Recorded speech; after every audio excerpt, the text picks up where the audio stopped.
Bismillahirrahmanirrahim. Teman-teman saudariku sekalian yang saya muliakan, dulu Sayyidina Utsman ibn Affan alaihi ridwanullah, ketika membaca ayat-ayat tentang neraka, beliau sedih, beliau menangis. Ketika beliau mendengar tentang azab-azab di hari akhirat nanti, beliau sedih. Akan tetapi semua kesedihan tersebut kalah sedihnya dengan ketika beliau melewati kuburan. Tiap kali beliau melewati kuburan itu beliau bukan hanya sedih, akan tetapi beliau akan berdiri, kemudian beliau akan menangis sampai terkadang beliau senggrukan nangisnya, sampai seringkali harus dipapah ketika berjalan dari kubur tersebut menuju ke rumah beliau sama budak beliau, pelayan beliau yang kemana-mana selalu menyertai beliau, sampai bikin budaknya jadi aneh gitu, heran. Dia nanya, kemudian dia bilang, ya Sayyidi, wahai Tuan, mali ara, kenapa ya saya melihat engkau membaca tentang adab akhirat, adab neraka, melihat kesedihan-kesedihan di sana, kau sedih tapi tidak seperti kesedihanmu ketika melewati kuburan. Apa yang membuatmu seperti itu kalau saya boleh tahu? Beliau kemudian bercerita. Dia bilang, saya mendengar baginda Nabi besar Muhammad, beliau bersabda, al-qabru awal manzil min manazilil akhirah wa akhir manzil min manazilid dunya. Wa man naja minhu fama ba'dahu aisar wa man lam yanju minhu fama ba'dahu asyad. Aku mendengar Nabi Muhammad alaihi salatu wassalam, beliau bersabda, kuburan adalah tempat terakhir dari tempat-tempat dunia dan tempat pertama dari tempat-tempat akhirat. Pos pertama dari pos akhirat dan pos terakhir dari posnya dunia. Siapa yang selamat di kuburnya, yang sesudahnya akan menjadi lebih mudah, dan siapa yang tidak selamat di kuburnya, maka yang sesudahnya akan menjadi lebih berat. Dia bilang, tiap ingat itu saya ingat hadisnya Nabi, sambil mikir, ya Allah, gimana kabar kira-kira kuburan saya nanti? Akankah ia akan menjadi awal kebahagiaan saya, ataukah ia akan menjadi awal derita saya? Teman-teman saudaraku sekalian, kuburmu apa kabarnya kira-kira? Selama ini rajin kita bangun rumah-rumah kita di dunia. Ada yang rusak, lampunya kita ganti. Ada yang bocor, kamar mandinya kita tambal. Ada yang mengelupas, dindingnya kita cat lagi. Teman-teman saudaraku sekalian, kuburmu, sudahkah kau pastikan ia terang? Sudahkah kau pastikan ia lebar? Sudahkah kau pastikan kuburmu nyaman? Sudahkah kau pastikan kuburmu yang akan menjadi tempat paling pasti akan kau tinggali nanti? Sudahkah kau pastikan ia menjadi seindah-indah tempat sesudah keadaanmu di dunia ini? Teman-teman sekalian, banyak orang bangun rumah nggak sempat ditinggalin, udah keburu meninggal. Banyak gak? Pernah tahu gak? Banyak orang bangun rumah nggak sempat ditinggalin, keburu meninggal. Sedih kita. Saudaraku sekalian, ada tempat yang pasti kamu tinggali. Kenapa engkau tidak berusaha membangunnya? Ada tempat yang pasti kita tinggali. Kenapa selama ini kita tidak berusaha untuk membangunnya, sehingga ia kelak layak menjadi seindah-indah tempat bagi kita, insya Allah. Amin ya rabbal alamin.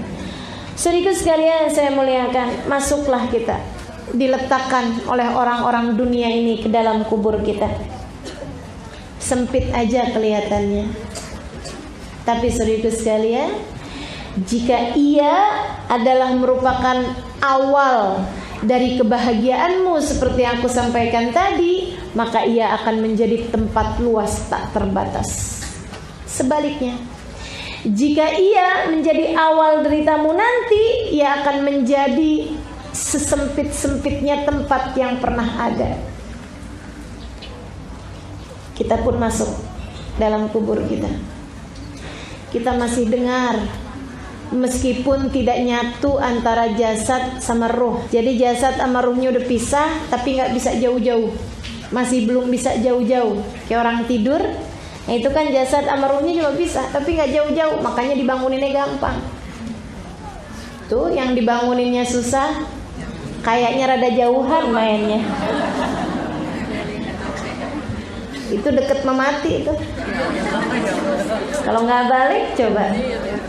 Orang kalau mainnya rada jauhan kan takut gak balik. Jadi siap-siap tuh yang banguninnya susah, kayaknya umurnya gak lama. Teman-teman sekalian saya muliakan, masuklah kita ke dalam kubur kita. Itu antara ruh sama jasad udah gak lagi nyatu, tapi gak bisa jauh-jauhan. Kemana ruh pergi, jasad ikut menyusuli. Sampai kemudian kita pun diuruk di atas tanah. Itu kita juga bicara tuh sama mereka, hanya gak bisa ada yang dengar. Tungguin nih, ini kenapa nih? Ini ada apa nih? Oh, kalian menguruk saya dengan tanah. Ya ampun, terus kalian begitu aja ninggalin saya. Kita lihat wajah anak-anak kita, kita lihat wajah suami kita, kalau kita duluan dari dia. Teman-teman sekalian, kita pun lihat semua orang-orang di sekeliling kita. Kemudian mereka pun mentalkin kita, menitipkan kita kepada Allah Subhanahu wa taala. Air mata mengalir dari mereka. Saudariku sekalian, kita didadahin, kita dipisahin sama orang-orang di sekeliling kita. Ya Allah, ya Allah. Tuh ya. Kita akan tahu di situ siapa yang sungguh-sungguh menyayangi kita dan siapa yang selama ini ngomongnya basa-basi sama kita. Mereka yang sungguh-sungguh menyayangi kita akan memasukkan kita dalam hatinya. Ada nama kita dalam tiap lantunan doa sesudahnya. Ada nama kita disebut dalam deretan orang-orang yang disebut namanya setiap kali mereka berdoa. Akan tetapi teman-teman saudaraku sekalian, ada juga banyak orang-orang yang kemudian melupakan kita begitu saja, sibuk kembali dengan urusan-urusan dunia mereka. Ada yang tersisa seminggu, ada yang sebulan, ada yang setahun, ada yang 4-5 tahun. Ya, bahkan seseorang yang asalnya bilang aku tak sanggup hidup tanpamu, ternyata kita meninggal dunia dia hidup aja, malah bahagia dengan perempuan yang lainnya.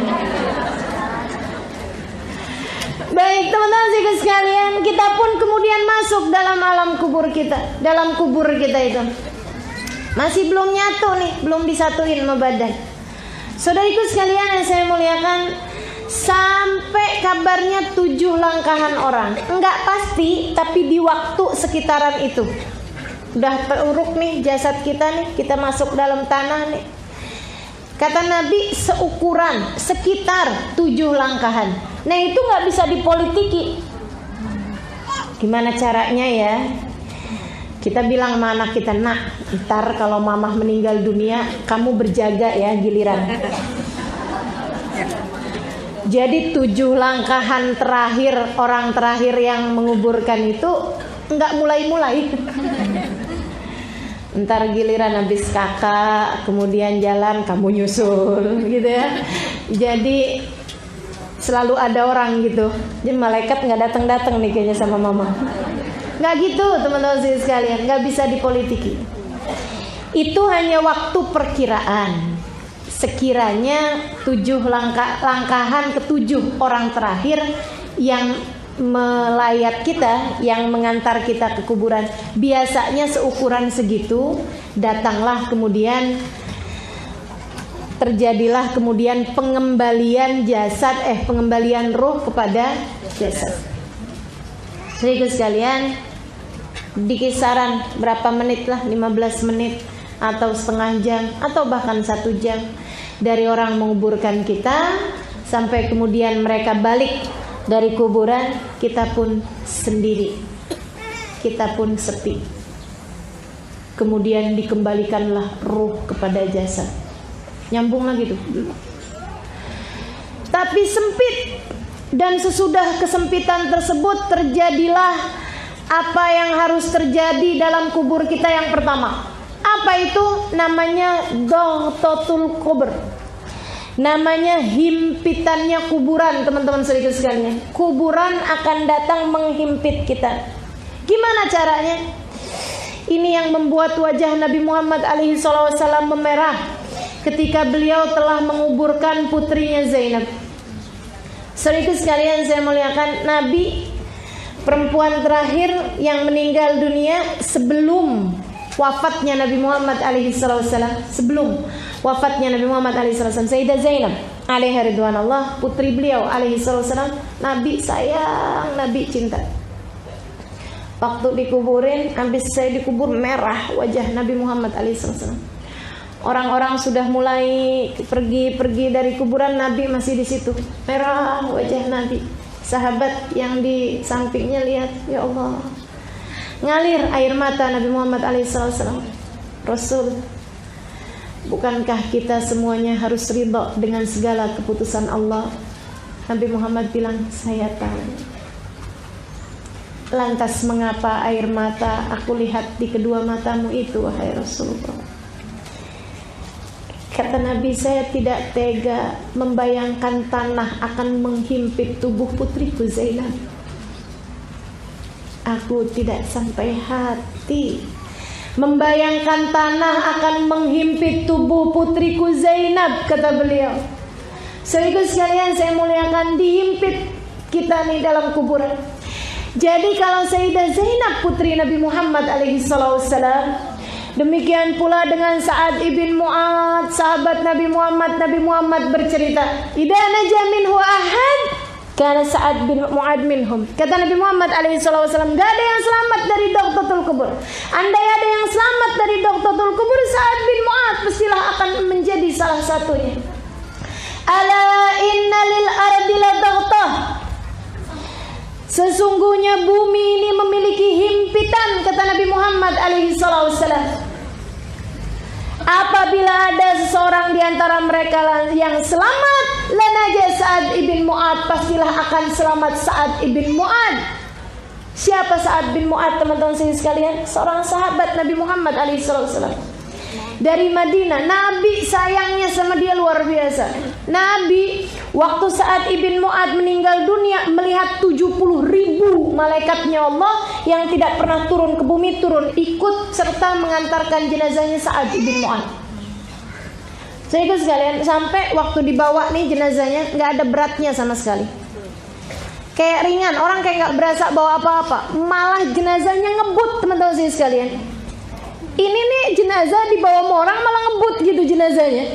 Sehingga sekalian saya muliakan, malah cepet gitu jalannya, sampai sahabat-sahabat ikut di belakangnya rada buru-buru gitu. Sehingga sekalian saya muliakan, sahabat tuh kalau bawa jenazah ganti-gantian, nggak ada tukang pikul jenazah zaman dulu tuh. Jadi sahabat ganti-gantian gitu buat tabarukan, ngambil berkah dari jenazahnya orang soleh. Teman-teman sekalian, mereka ganti-gantian ngangkat jenazahnya. Nah itu pas waktu orang yang ngangkat jenazah orang muslim, orang mukmin, tentu saja mereka husnudzan. Mereka bilang, wih luar biasa ya Sa'ad ibn Mu'ad nih, sampai nggak berasa beratnya jenazah. Tapi ada orang munafik ikutan pas dia ngambil bagian ikut ngangkat jenazah, namanya juga orang munafik. Ini serem nih ya, serem. Mudah-mudahan Allah SWT selamatkannya kita dari segala kemunafikan. Amin. Mikirnya nggak pernah bisa positif, teman-teman sekalian. Hati-hati sama cara berpikirmu. Kalau mikir apa-apa nggak pernah bisa positif, lihat orang lain bawaan cari negatifnya aja, ini serem, teman-teman sekalian. Benih-benih kemunafikan. Katanya si orang munafik, Khafiful wazan, khafiful qadr indallah. Ringan bener ya, emang ringan pahalanya nih kayaknya. Kagak punya pahala nih makanya peringan begini. Aneh kan? Teman-teman sekalian saya muliakan, dia ngomong gitu bisik-bisik sama sebelahnya. Ringan nggak? Ringan kan? Kagak punya pahala nih. Saudara sekalian saya muliakan, ucapan bisik-bisiknya kedengeran sama Nabi Muhammad alaihissalam. Padahal Nabi ada di saf yang belakang, ratusan bahkan ribuan sahabat itu ikut mengantarkan jenazahnya Sa'ad. Nabi begitu dengar dari belakang, Nabi teriak, "Man yaqulu hakada?" Kata Nabi, siapa yang ngomong kayak gitu? Khafiful qadr, khafiful wazn indallah, khafiful wazn, khafiful qadr indallah. Siapa yang berani ngomong gitu? Kata Nabi Muhammad alaihissalam. Sahabat yang sampingnya si orang munafik tadi tuh, lihatin tuh, lihatin. Dia langsung diem aja. Ini Tuhan Muhammad tahu aja. Gitu. Munafik. Kata Nabi Muhammad, kamu tahu kenapa ringan? Fa inni ra'aitu 70,000 malak lam yanzilu minas sama, nazalu li tasyi'i janazah Sa'ad ibn Mu'adz. Karena aku telah melihat 70.000 malaikat langit yang tidak pernah turun ke bumi, hari ini turun untuk ikut serta mengantarkan jenazahnya Sa'ad ibn Mu'adz. Itu yang sudah sebegitunya Nabi Muhammad bercerita, sesungguhnya tanah menghimpit jenazahnya Sa'ad ibn Mu'adz hatta ikhtala'at adla'uh, sampai berselisihan tulang-tulang beliau. Maka teman-teman saudara sekalian, kita semuanya bakal ngerasainnya, himpitan kuburan. Dihimpit. Itu tuh kata para ulama semacam pelukan dari seorang ibu kepada anaknya yang telah kembali. Bukankah bagaimanapun asal kita dari tanah, maka kita pun dikembalikan ke tanah. Jadi kayak semacam anak balik ke ibunya gitu. Kan kalau anak balik ke ibunya kan dipelukin tuh, walaupun anaknya bandel. Makanya jenis pelukan itu ada dua. Ada pelukan haru, rindu, ada juga pelukan gemes. Bandel amat nih anak gitu ya. Kayak gitu tuh. Jadi bumi juga kayak begitu ketika menghimpit manusia. Ada yang dipeluk sama bumi dengan pelukan rindu. Kamu udah balik lagi sama saya. Baik kamu tuh, Masya Allah. Jadi bumi menghimpit dia. Ada lagi yang pelukannya gemes nih, dia nih si bandel nih. Ayo udah kita peluk. Teman-teman sekalian, dihimpit hatta talaat adla. Oh kata Nabi Muhammad, sampai berselisihan tulang-tulangnya. Jadi yang kanan ke kiri, kiri ke kanan. Biar kata rindu juga kan sakit. Betul nggak? Betul nggak? Makanya teman-teman sekalian saya muliakan, kita minta sama Allah, ya Allah, jangan berat-berat ketika tanah menghimpitkan, ya Allah. Selamatkan kami dari himpitan kuburan. Jadikan semuanya Kau karuniakan keselamatan dan kelembutan-Mu, ya Allah. Amin ya rabbal alamin. Jadi ini yang pertama datang kepada kita dari marhalah-marhalahnya kuburan ya, step by stepnya kuburan. Teman-teman sedikit sekalian saya muliakan, yang pertama adalah dhaghtatul qabr, adalah himpitannya kuburan. Dan ini teman-teman sedikit sekalian, siapapun merasakannya, nggak kafir, nggak muslim, nggak munafik, nggak mukmin, semuanya ngerasain. Nggak laki, nggak perempuan, nggak tua, nggak muda, siapapun ngerasain. Itu tadi semacam pelukan rindu dari tanah, dari bumi kepada kita, bagi hamba-hamba Allah Subhanahu wa taala yang soleh-solehah, dan semacam pelukan gemes, pegel, kesel, gemes itu ya, kalau anak bandel tuh kalau balik kemudian kembali ke pangkuan ibunya. Teman-teman sekalian, seperti itu yang terjadi untuk pertama kali. Habis itu dibalikin. Habis dibalikin. Kemudian sepi, sunyi, kita menyadari bahwasanya kita sekarang telah berada di alam yang berbeda, alam yang lain. Kita menyadari bahwa kita sudah mati. Teman-teman sekalian, habis itu kemudian Selang berapa lama kita sendirian dalam kuburan seperti itu, maka akan datanglah malaikat. Kabarnya 2 malaikatnya, Mungkar sama Nakir. Ada juga yang mengatakan malaikatnya itu beda-beda. Lihat-lihat. Kalau yang datang kepada ahli maksiat dan orang-orang yang berbuat dosa atau bahkan orang kafir, Mungkar Nakir ini tadi. Tapi kalau yang datang kepada hamba-hamba tercinta di sisi Allah, kalau yang datang kepada orang-orang yang Allah SWT sayang, namanya bukan Mungkar Nakir, tapi Basyir dan Mubasyir kabarnya. Wallahu a'lam. Teman-teman sekalian, ini kita nggak tahu nih, kenapa gitu? Karena satu, kita belum ngerasain, gitu kan ya. Nah, tahu. Yang kedua, teman-teman sekalian saya muliakan, kan walaupun ngerasain juga kita nggak sempet nanya sama malaikat, namanya siapa dulu nih? Karena Nakir, Basyir, Mubasyir nggak tahu ya.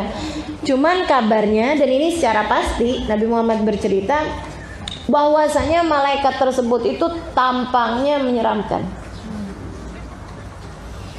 Yang datang kepada kebanyakan orang tampangnya adalah menyeramkan. Nabi Muhammad bertanya kepada Sayyidina Umar bin Khattab, "Kaifa bika ya Umar? Bagaimana kabarmu wahai Umar jika nanti satu hari kamu akan berada dalam alam, dalam kubur, untuk kemudian ada 2 malaikat datang kepadamu. Badan mereka besar, mata mereka seperti kilat menyambar, suaranya seperti guruh yang menggelegar, dan di tangannya sebuah gadah besar. Gimana kamu wahai Umar ketika mereka bertanya tentang agamamu, bertanya tentang apa yang telah kamu kerjakan di dunia ini?"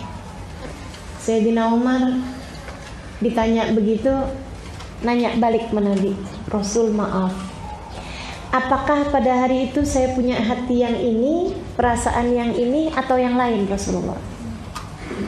Yang saya bawa iman yang ini, Islam yang ini, rasa yang ini, cinta yang ini, atau yang lain ya Rasulullah?" Kata Nabi Muhammad, "Yang itu juga wahai Umar. Hatimu yang itu juga yang kamu bawa. Ini hati yang kita punya ini, inilah dia yang akan kita bawa." Apa kata Sayyidina Umar bin Khattab? "Idan akfi syarrahuma." Kalau emang yang saya bawa hati yang ini Rasulullah, insya Allah saya akan berhasil menghadapi mereka semuanya. Kekuatan iman. Maka teman-teman sekalian saya muliakan, akan datang tuh 2 malaikat tersebut kepada kita. Mudah-mudahan tidak semenakutkan yang diceritakan. Mudah-mudahan yang datang tidak menakutkan. Kabarnya dari nakutinnya. Kalau datang kepada orang-orang tentu saja dengan iman yang lemah, dalam dosa yang membuat mereka terjebak dengan dosa-dosa tersebut. Sampai Allah Subhanahu wa taala, kadang dari murkanya Allah kepada seseorang, teman-teman sekalian, para pembuat dosa, sampai Allah Subhanahu wa taala cabut iman dalam hatinya. Naudzubillah.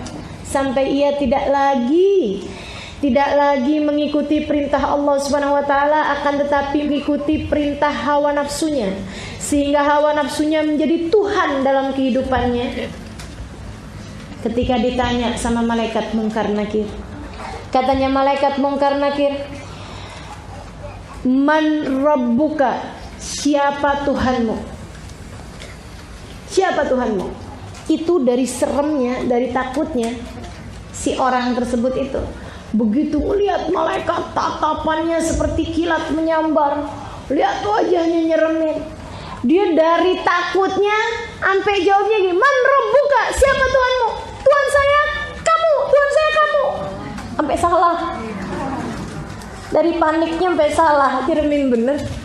Ya Allah, ya Allah. Teman-teman sekalian saya muliakan. Ini orang-orang yang waktu di dunianya seringkali menjadikan hawa nafsu dan keinginannya sebagai Tuhan dia. Mudah-mudahan Allah Subhanahu wa taala selalu menjadikan kita hamba-hambanya yang ikhlas.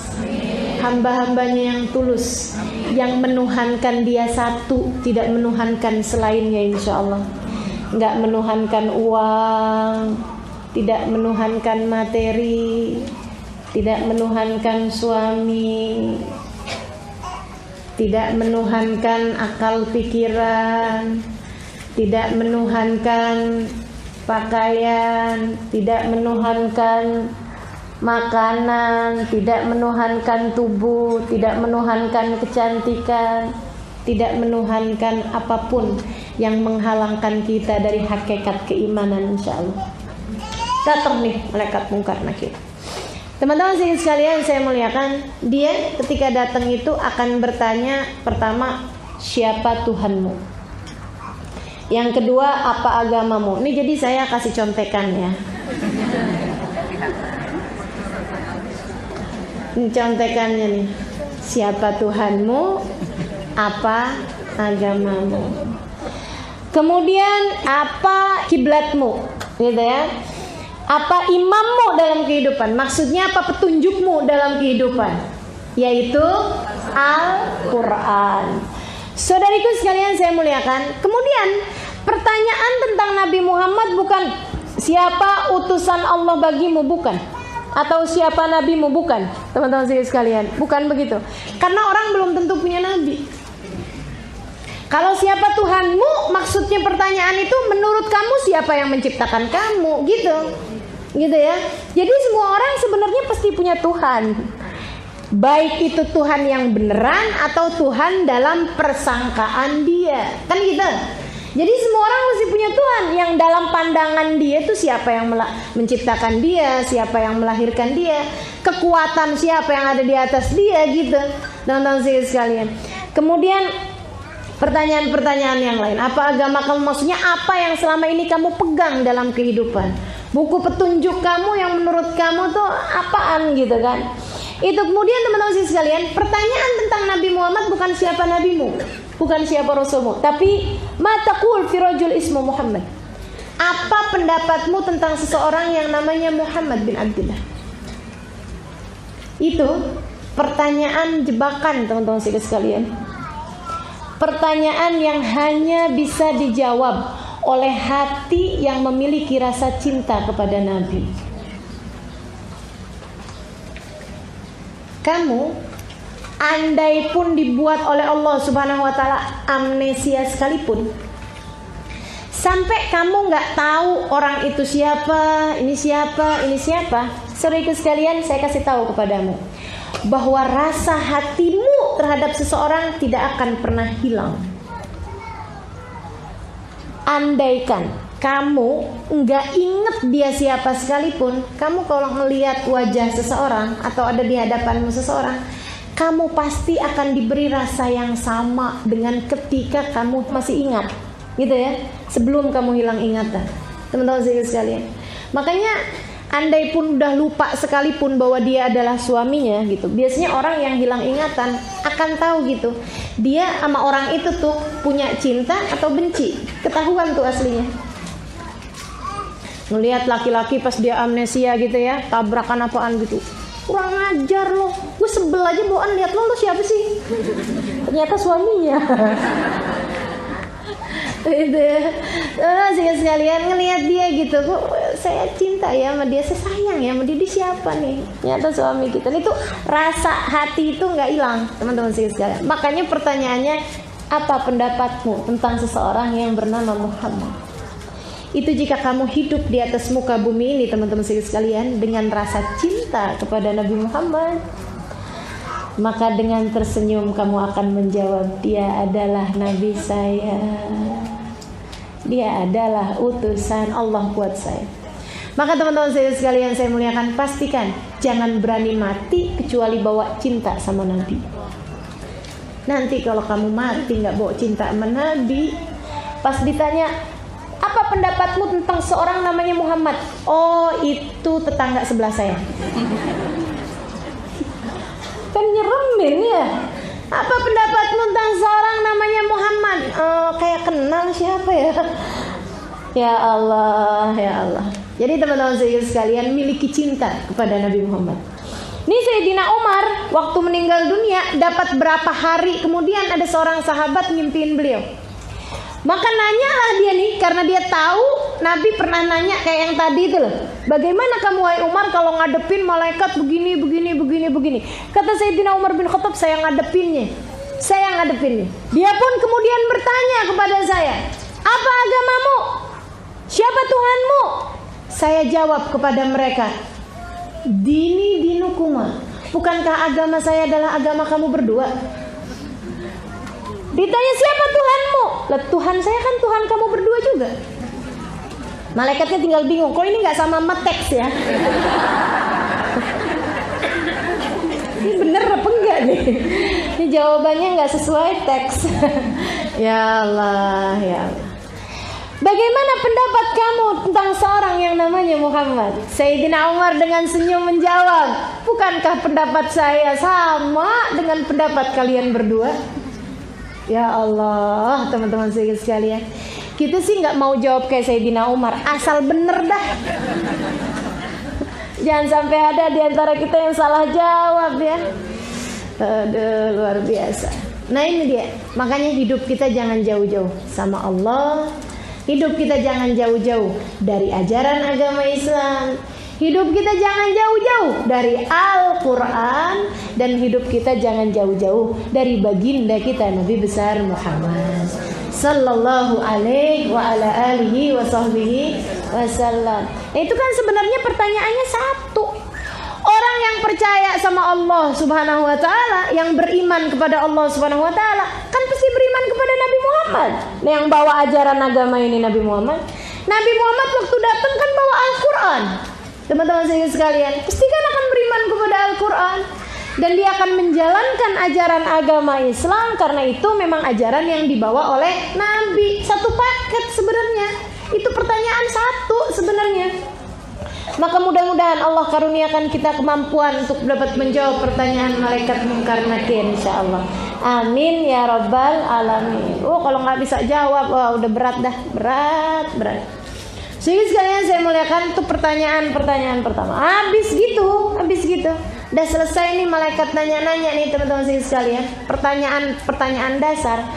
Kalau kemudian salah satu dari pertanyaan tersebut itu ada yang nggak bisa kita jawab, atau kita bisa jawab, kemudian masuklah kita kepada marhalah yang berikutnya. Apa itu? Hisab kuburan. Ada gitu? Ada. Hisab kubur, teman-teman sekalian. Yang Nabi Muhammad alaihi wasallam menceritakan. Katanya Nabi Muhammad alaihi wasallam, awal ma yuhasibuhul insan fi qabrihi as-salah. Yang pertama kali Allah bakal tanya dalam kubur seseorang adalah mengenai sholat. Dan itu bukan ditanya kamu waktu hidup di dunia sholat apa kagak. Enggak, satu demi satu sholat kita akan ditanya. Gimana tuh? Fa'in wajadaha kamilah, kata Nabi Muhammad, kalau sholatnya benar, kubilat wa kubilat bisa ilul amal. Jadi ini pengecekan pertama, gitu ya. Pos pertama dalam kuburan dicek dulu, kayak disensor tuh teman-teman sekalian. Kalau kita mau masuk gedung kan ada tuh detektor ya, detektor logam, dipastikan nggak ada yang bawa senjata, dipastikan nggak bawa narkoba, kan itu dah, dipastikan nggak bawa apa-apaan yang memang membahayakan, begitu ya. Itu seperti itu tuh. Nah ini teman-teman sekalian, katanya Nabi Muhammad alaihissalam, detektornya itu adalah detektor sholat. Jadi pertanyaannya adalah sholat. Tunggu dulu, dicek satu. Sholat duhur umur sekian, hari sekian, tanggal sekian. Lihat. Kalau ternyata sempurna, bukan ditanya kamu sholatnya enggak disensor doang, gitu ya, disensor sholatnya semuanya. Tapi hari demi hari, satu demi satu sholat, dilihatin satu-satu. Nah itu kalau ternyata sholatnya semuanya sempurna, diterima sholatnya, diterima semua amal ibadah yang lain. Tapi begitu sholatnya nggak sempurna, dicari penambalnya. Apaan penambalnya? Sholat juga. Makanya itulah pentingnya sholat sunnah, gitu ya. Itu pentingnya sholat sunnah. Tapi teman-teman sekalian, sholat sunnah itu 70 sholat sunnah nambel 1 rakaat sholat fardu, gitu. Makanya sholat fardu itu emang bener-bener penting banget. Bagi yang masih punya qadha sholat fardu, utang sholat fardu, daripada ngerjain sunnah, mendingan qadhain sholat fardunya. Qadhain aja, sholli fardhu dhuhri qadhaan lillahi ta'ala, sholli fardhul asri qadhaan lillahi ta'ala. Gitu. Kecuali untuk sholat asar sama subuh gitu ya. Selain daripada itu sholatnya dikerjakan sesudah. Tapi untuk subuh sama asar sholatnya sebaiknya kerjakan sebelum. Sebab nggak ada sholat sesudah asar, nggak ada sholat sesudah subuh, gitu ya. Jadi kalau sholat-sholat yang lain sholatnya kerjain sesudah. Duhur sesudah, sholat maghrib sesudah, sholat isya sesudah. Sholat subuh sama sholat asar, nah itu kerjakan sebelum sholat fardu. Bagi yang masih punya utang. Tapi kalau bagi yang enggak, alhamdulillah saya dari balik sudah hijrah, deh. Maksudnya enggak mengalami masa jahiliyah gitu dulunya. Nah kalau seperti itu daripada sholat qadha lebih baik sholat sunnah, gitu kan? Nah itu teman-teman sekalian. Habis selesai nih urusan yang sholat, sorry sekalian saya muliakan. Baru kemudian kalau sholatnya ada yang enggak beres, wah ini urusan, urusannya. Nggak bisa masuk step-step yang berikutnya. Disiksa dulu sama malaikat, dihabisin dulu sama malaikat, dipersulit setengah mati sama malaikatnya Allah Subhanahu wa taala.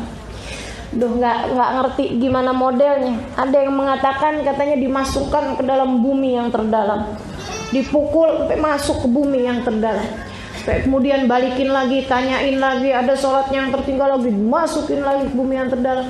Makanya teman-teman saudara sekalian, nggak usah percaya sama ruh gentayangan. Apalagi kalau dia adalah ruhnya orang yang ahli maksiat, kan begitu ya?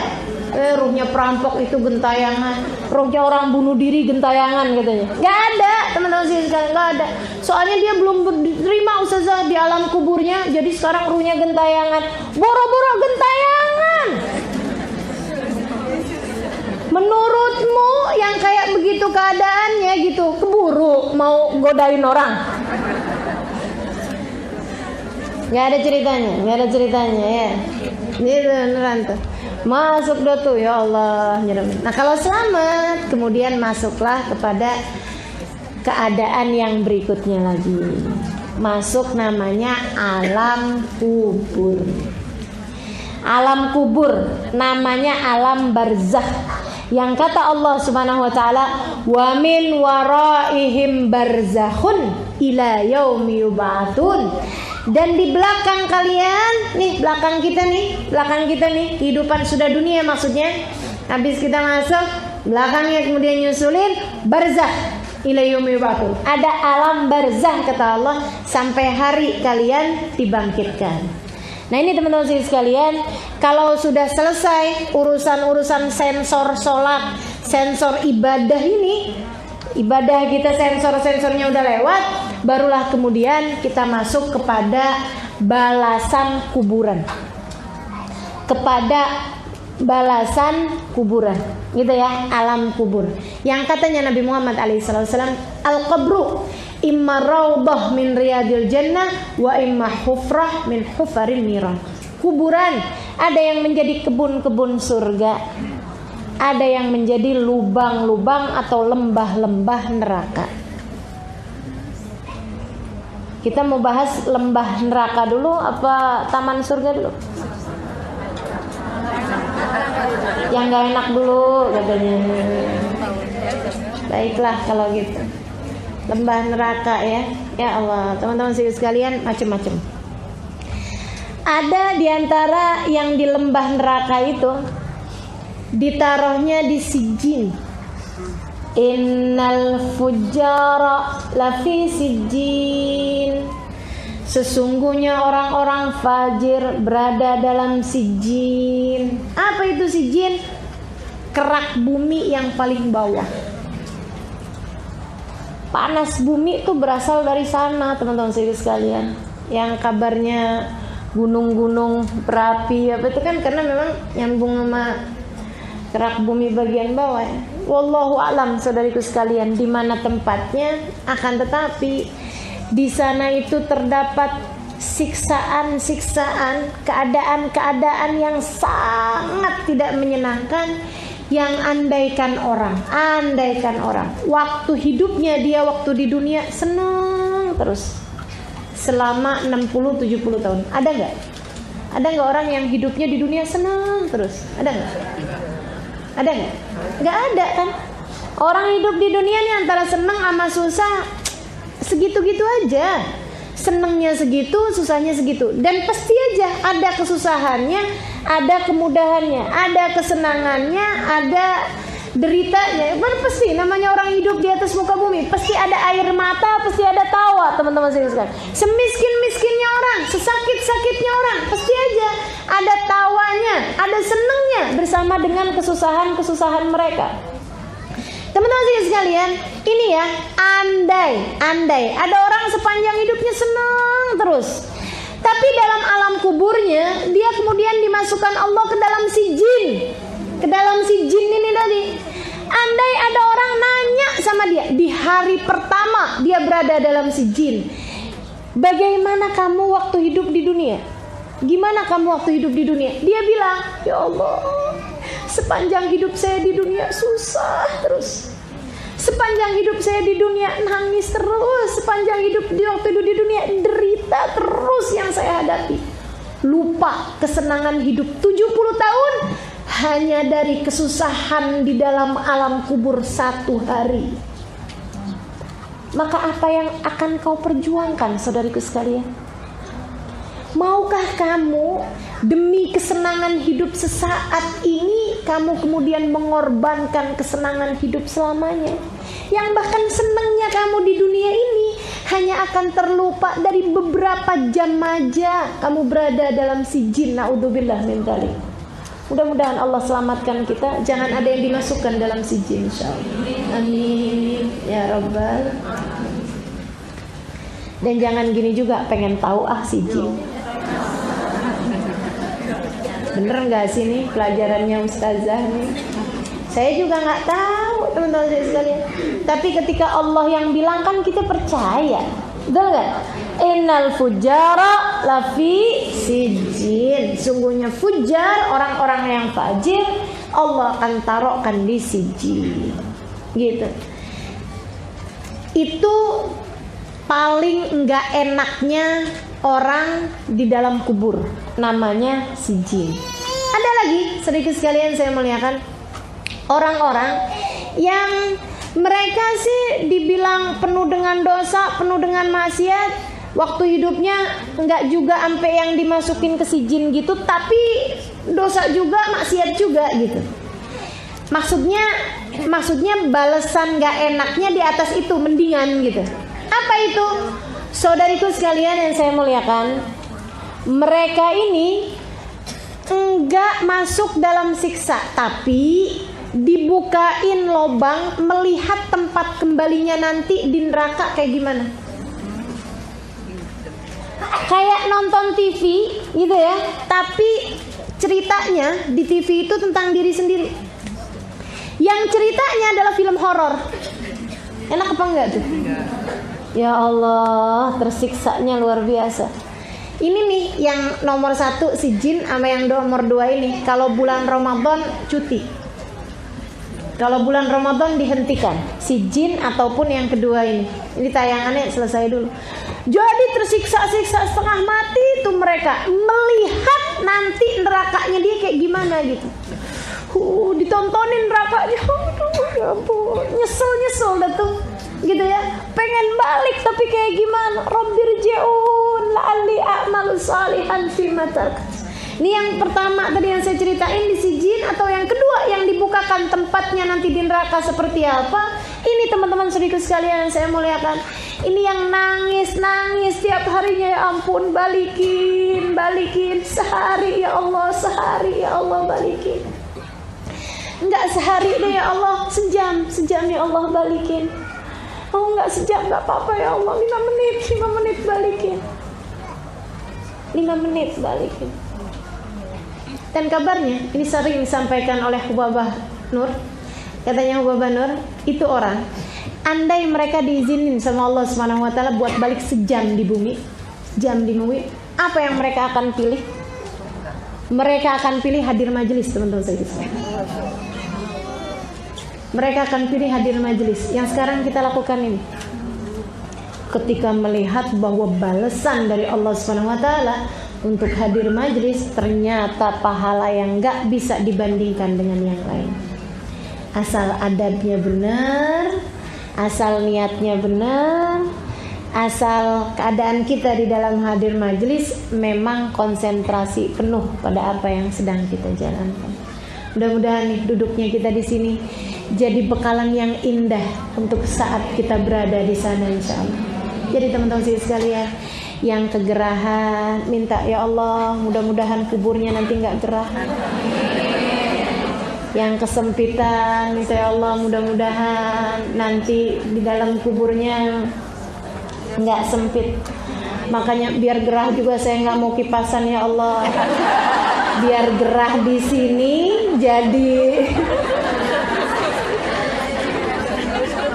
jadi tebusan buat gerah di sana.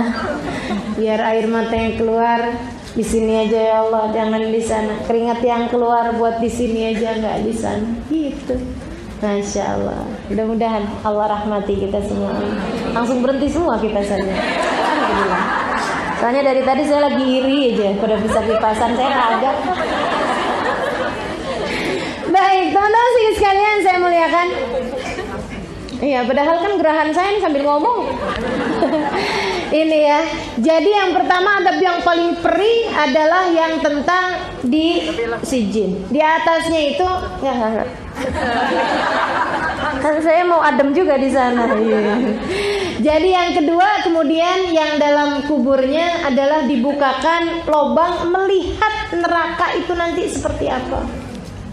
Ya ampun. Ngerinya ya.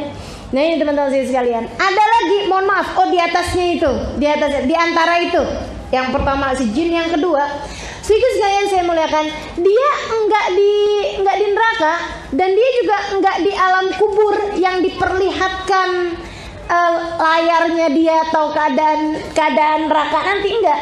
Tapi dia itu sama Allah rohnya ditaruh di sebuah burung, yang burungnya itu kelilingan neraka. Jadi dia sih ngerasain neraka, masuk neraka enggak gitu ya, tapi udah kelilingan neraka, kan gak enak juga tuh. Gak enak juga. Siapa mereka? Orang-orang yang mengajak dalam keburukan. Oh ini bahaya nih, bahaya nih. Ini nih, pengajak keburukan-keburukan. Lawannya syahid, teman-teman sekalian. Lawannya syahid. Sebab syahid nanti juga balasannya mirip seperti itu, tapi untuk yang surga gitu. Jadi yang pertama paling susah nih yang di sijin nih, yang ditaruh di siksaan tadi itu ya, kerak bumi paling bawah, panasan, disiksa sama Allah Subhanahu wa taala. Ini yang pertama nih, adab kubur yang hufrah min hufarin niron, yang Nabi Muhammad bilang tadi nih, lembah dari lembah-lembahnya api neraka. Sedikit sekalian saya mengatakan, meskipun ya enggak ada apa-apanya sih dari neraka yang sebenarnya, tapi ya udah deh, pokoknya mudah-mudahan cuman nyeritain, enggak nyicipin aja, jangan, mudah-mudahan, amin. Yang keduanya yang ditaruh sama Allah Subhanahu wa taala rohnya di burungnya itu kelilingan neraka. Seperti itu. Sampai kapan? Sampai kiamat.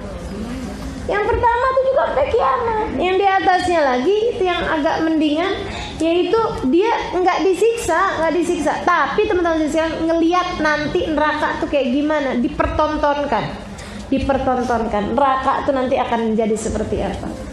Sedikit sekalian saya melihatkan. Kemudian yang keempatnya yang ini orang mukmin tapi punya dosa gitu ya.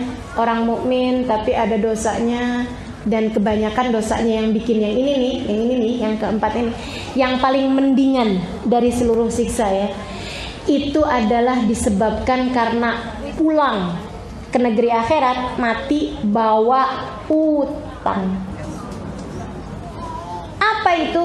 Sedikit sekalian, di penjara.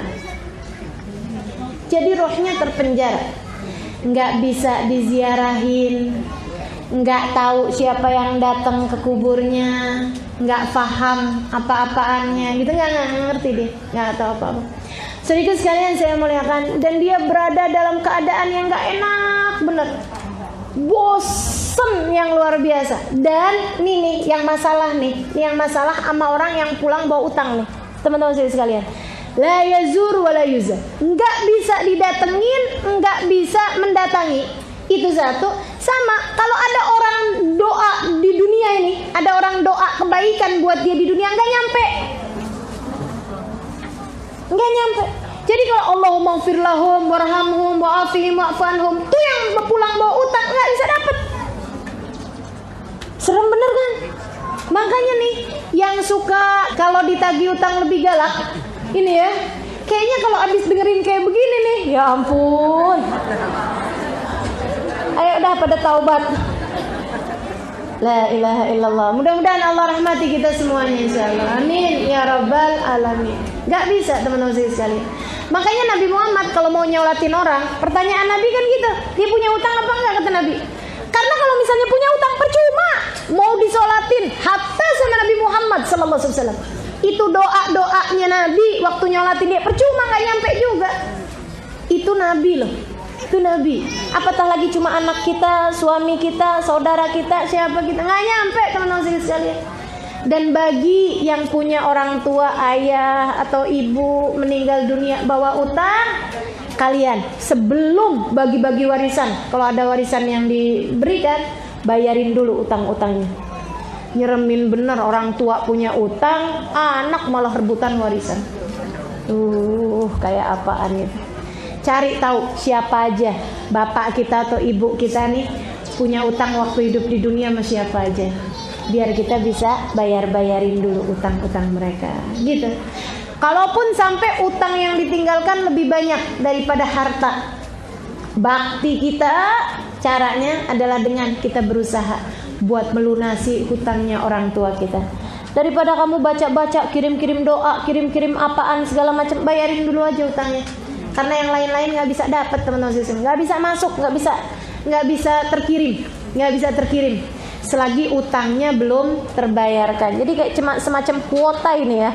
Kalau nggak punya kuotanya nggak bisa nyampe. Gitu tuh. Bayarin dulu utangnya. Itu teman-teman sekalian. Kemudian sedikit sekalian, sekarang kita mau bahas yang imma raudhah min riyadil jannah. Yang enak-enak sekarang kita bahas ya. Yang enak-enak, yang nomor 1. Kita doa nih mudah-mudahan bisa ngarep yang nomor 1 ini. Ini teman-teman sekalian saya muliakan, yang nomor 1 paling enak, dikumpulkan bersama dengan rohnya Nabi Muhammad SAW. Itu udah nggak ada balasan lebih enak daripada itu. Nggak ada balasan lebih enak daripada itu. Ditinggiin derajatnya sama Allah SWT, udah bisa kumpul sama Nabi, sama rombongannya Nabi dari sejak berada dalam alam kubur. Siapa mereka? Para kekasih-kekasih Allah Subhanahu wa ta'ala. Nih kita mintanya juga malu sama Allah, betul gak? Tapi kalau gak minta takut nyesel. Jadi biar kata gini-gini juga minta aja, betul gak? Biar kata kita baca Quran iya, tapi jarang-jarang, ngomongin orang iya, tapi sering. Baca sholawatan iya, tapi apa nih? Ngomongin orang juga. Ini Nabi Muhammad alaihissalam tetap minta sama Allah SWT, Allah kumpulkan kami menabi ya Allah. Teman-teman sekalian, kekasih-kasih Allah SWT banyak yang sekarang nih udah barengan sama Nabi Muhammad alaihissalam. Dan itu saudaraku sekalian, itu surganya mereka itu udah lebih daripada apapun. Ini yang katanya Habib Ali Habsyi, al jannah masaqani min wasfiha illa liqaumil hibbi fihi khayyama. Surga nggak ada yang bikin saya tertarik sama sifat-sifatnya kecuali karena Nabi Muhammad ada di sana. Nah ini udah di bumi, masih di sekarang mereka udah kumpul sama Nabi Muhammad alaihissalam. Karena memang itu adalah surga tertinggi bagi mereka. Sayyidina Abu Bakar As-Siddiq, teman-teman sekalian saya muliakan, waktu lagi sakit udah berapa lama gitu, ada satu hari Senin nanya sama Sayyidah Aisyah, ayyo min hadha ya binti, di atas pembaringan, ini hari apa ya Aisyah? Senin ya. Ini dia nih hari yang ayah tunggu-tunggu. Senyum lebar. Kok gitu ya? Iya nih dia nih harinya Aisyah. Senin kan? Nabi dulu meninggal Senin kan Aisyah. Terus ya, maksud ayah gimana? Ya Allah, semoga ini jadi hari engkau mempertemukan aku dengan kekasih hati. Gitu. Sehingga sekalian Bilal bin Rabah, hari saat kematiannya, sakaratul maut, dia teriak-teriak, wah karba, istrinya teriak, wah karba, aduh kesiannya Bilal, kesiannya Bilal. Bilal senyum lebar, wah tarobah, qadan alqal ahibba Muhammadan wa izbadu, senangnya Bilal. Besok hari Bilal sudah bisa bersama dengan kekasih hati Nabi Muhammad sallallahu alaihi wasallam. Para sahabat, Sayyidina Husain, teman-teman saudara sekalian, cucu Nabi Muhammad alaihissalam, yang hari itu waktu tanggal 10 Muharram tahun tersebut beliau terpenggal kepalanya di medan Karbala pagi habis selesai salat subuh, gitu ya. Habis selesai salat subuh, beliau tegakkan pedangnya dengan tempat pedangnya itu ditegakkan sampingnya. Habis itu beliau tiduran. Sempat ketiduran gitu sebentar. Begitu bangun, hasbunallah wa ni'mal wakil, inna lillahi wa inna ilaihi raji'un, alhamdulillah ala kulli hal. Senyum lebar. Sayyidah Zainab nanya gitu, kenapa Husain? Ra'aitu jiddi, kata Sayyidina Husain, barusan tadi saya ketiduran, terus saya mimpi kakek kita Nabi Muhammad sallallahu alaihi wasallam. Wa ra'aitu jaddati, saya mimpi ketemu sama Sayyidah Khadijah, nenek saya. Saya ketemu ibu saya Fatimah, saya ketemu ayah saya Ali bin Abi Thalib, saya ketemu saudara saya, saudara kita Zainab, saudaranya beliau ya. Dia bilang saya melihat Hasan, saudara saya, meninggal duluan daripada Sayyidina Husain. Terus kenapa? Mereka semua tersenyum kepadaku dan berkata, al-lailah taftur indana ya Husain. Sore nanti kamu sudah akan berbuka puasa bersama dengan kami wahai Husain. Asyura tanggal 10 Muharram mereka puasa. Sayyidina Husain tetap berpuasa hari itu. Sampai siangnya ketika mereka sudah dalam keadaan berperang, dalam puncaknya perang, orang-orang pada bilang batalin aja puasanya wahai Husain. Sayyidina Husain bilang enggak, saya sudah punya janji buka puasa bersama dengan Nabi Muhammad SAW. Mereka berkumpul, teman-teman saudariku sekalian, bersama-sama. Andai ruh kita akan menjadi salah seorang di antara mereka. Mau mintanya malu sungguh. Saya mintanya nggak punya muka. Tapi kalau nggak minta takut nyesel. Ya Allah, coba saya minta di dunia, saya mungkin akan bersama dengan mereka hari ini. Jadinya ya udah kita minta aja ya, biar gak punya muka juga. Biar malu-malu juga minta, ya Allah. Ijma'na wa ahbaban lana fi darikal firdaus ya rajwana. Ya Allah, kumpulkan kami semuanya bersama dengan baginda Nabi Muhammad sallallahu alaihi wasallam. Teman-teman sekalian, saya muliakan, itu yang tertinggi. Di bawahnya itu ada orang-orang. Di bawahnya itu enak juga sih teman-teman sekalian. Jadi sama Allah SWT ditaruh rohnya itu yang pertama tuh kalangan para wali ya. Itu dia makanya kenapa saya bilang malu kita mintanya sama Allah. Karena kita yang wali sih, wali murid. Ada yang bilang kita wali saja, wali kekeb. Ya ampun. Sedikit sekalian saya muliakan. Ini nih yang pertama nih kelompoknya para wali tuh, yang bisa kumpul menabi dari sejak berada dalam alam barzah.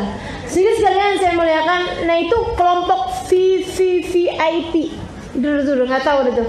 Udah kelompok yang paling tinggi banget gitu ya. Kalau di kita nih di dunia nih kalangan pejabat, teman-teman sedikit sekalian. Yang kalau dia lewat semua jalanan ditutup gitu loh. Kelas-kelasnya Raja Salman, Iya kan? Yang kalau datang ke satu negara semua jalanannya itu dikosongin, dia mau pergi kemana pakai pesawat pribadi yang di atas kayak gitu tuh. Itu kelompok pertama tuh yang barengan sama baginda Nabi besar Muhammad sallallahu alaihi wasallam. Bebas. Nah yang punya barzah itu kan Tuhannya Nabi Muhammad yang telah meletakkan nama Nabi Muhammad di pintu-pintu surga. Mau apa? Mau protes apa kamu? Itu yang di dunianya suka bilang Nabi Muhammad pun juga manusia sama seperti kita. Coba tuh bilang kayak begitu, ntar kalau kamu berada dalam alam kubur kamu akan tahu seperti apa Allah memuliakan Nabi Muhammad sallallahu alaihi wasallam. Baik teman-teman sekalian, yang keduanya yang senang juga tapi di bawah tingkatannya para wali adalah para syahid. Seperti apa balasan Allah buat mereka? Rohnya ditaruh di burung hijau, kata Nabi Muhammad SAW. Burungnya keliling-kelilingan surga. Jadi dia sih enggak di surga, tapi Allah taruh rohnya di burung. Burungnya ngeliat surga, dengar suaranya surga, gitu ya. Wah seneng keliling-keliling surga. Sampai kapan? Sampai ntar datang hari kiamat. Seneng, girang. Tapi kan sebenarnya surganya belum buka, gitu ya. Kayak Dufan di waktu malam, gitu kan? Udah ada, tapi kan belum buka. Maksudnya belum mulai semua kesenangannya dan lain sebagainya. Gitu. Jadi mereka udah keliling-kelilingan surga, ngeliatin kenikmatannya.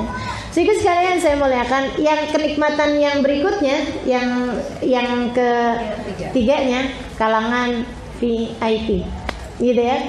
Ini teman-teman sedikit sekalian saya muliakan, mereka akan dibuka pintu melihat surga. Jadi kayak ngelihat film, tapi filmnya adalah isinya tentang surga, gitu ya. Itu kan udah seneng bener tuh ngeliatin surga, oh gitu. Nanti gimana surga, seneng tuh. Sehingga sekalian, yang berikutnya nih, yang keempatnya, ditidurkan sama Allah Subhanahu Wa Taala, naumat aris, katanya Rasulullah SAW. Ditidurkan seperti tidurnya pengantin. Pengantin kan tidur kayak berasa baru sebentar gitu, padahal lama kan gitu ya tidurnya. Nah, ini yang katanya Allah SWT dalam Al-Quran, ketika dibangkitkan mereka bilang, man ba'adana min marqadina hadza. Kalau datang hari kiamat, siapa nih yang bangunin kami dari tidur panjang kami ini? Itu ada kelompok orang-orang yang ditidurkan. Ini kayaknya yang hobi-hobi tidur di dunia nih, tapi dia taat pada Allah SWT, gitu ya. Nah itu bisa jadi nanti balasannya adalah disuruh tidur. Ya, tidur, udah kayak nggak sadar apa-apa, nggak tahu apa-apa gitu. Teman-teman sekalian, dan yang berikutnya ini yang mayoritas umat Islam berada di sana. Mayoritas umat Islam berada di sana. Apa itu? Di dalam kuburan. Nanti mereka saling mendatangi, saling menziarahi, ini ketemu sama si ini, kayak kehidupan di dunia gini, kayak kehidupan dunia ini, cuman bedanya ya mereka dalam kesenangan ngobrol-ngobrol. Makanya sampai ada satu riwayat hadis menceritakan bahwa kalau ada orang datang hidup, maksudnya meninggal baru, sampai ditanya-tanyain gitu sama teman-temannya yang lain gitu, istri saya kabarnya gimana, anak saya kabarnya gimana, kayak gitu. Mereka saling cari tahu gitu. Dan itu yang membuat tidak ada kesedihan lebih mendalam bagi orang yang sudah meninggal dunia daripada mendengar kabar kemaksiatan anak-anaknya. Makanya kita suka bilang, ya Allah, kalau ada kemaksiatan yang kami perbuat, janganlah sampaikan kepada orang tua kami yang sudah meninggal dunia kabarnya. Karena memang sampai, teman-teman sekalian, kabar-kabar dunia ini sampai. Saya nggak tahu apakah pertanyaannya sampai dengan siapa ya presiden kita. Nah, saya nggak tahu tuh. Saya nggak tahu ya. Saya nggak tahu. Tapi yang pasti bahwa mereka akan bertanya-tanya tentang kabar-kabar orang-orang yang mereka cintai, yang mereka sayangi waktu di dunia ini. Kecuali itu tadi yang pulangnya bawa utang. Nggak bisa berziarah, nggak bisa bertanya, nggak bisa kayak di penjara aja gitu mereka. Alhamdulillah. Mudah-mudahan Allah SWT jadikan kubur kita raudhah min riyadil jannah, insyaallah. Salah satu dari kebun-kebun surga, gitu ya. Itu yang kebun-kebun surga tuh berarti ya itu tadi kesenangan-kesenangan di dalam alam kubur nanti itu ya. Ada yang bisa menziarahi, saling kunjung satu sama lain kayak kehidupan di dunia ini gitu, dan lebih luas lagi. Ada juga yang seperti yang tadi saya sampaikan gitu ya, ditidurkan gitu kan, ya itu senang juga, alhamdulillah, selamat lah yang pasti kan, asal ditidurin kan udah selamat gitu ya, nggak sadar apa-apa, nggak dikasih kesusahan apa-apa. Kemudian ada lagi di atas yang bisa melihat nanti ini surganya akan menjadi seperti apa. Kemudian lagi yang keempat, ini senangnya luar biasa, mereka dikeliling-kelilingin di surga Allah SWT, tapi mereka belum di dalamnya, akan tetapi berada di seekor burung. Kemudian lagi yang paling indahnya, yang dapat bersanding dengan baginda Nabi Muhammad sallallahu alaihi wasallam. Teman-teman sekalian, gimana caranya buat selamat di kuburnya?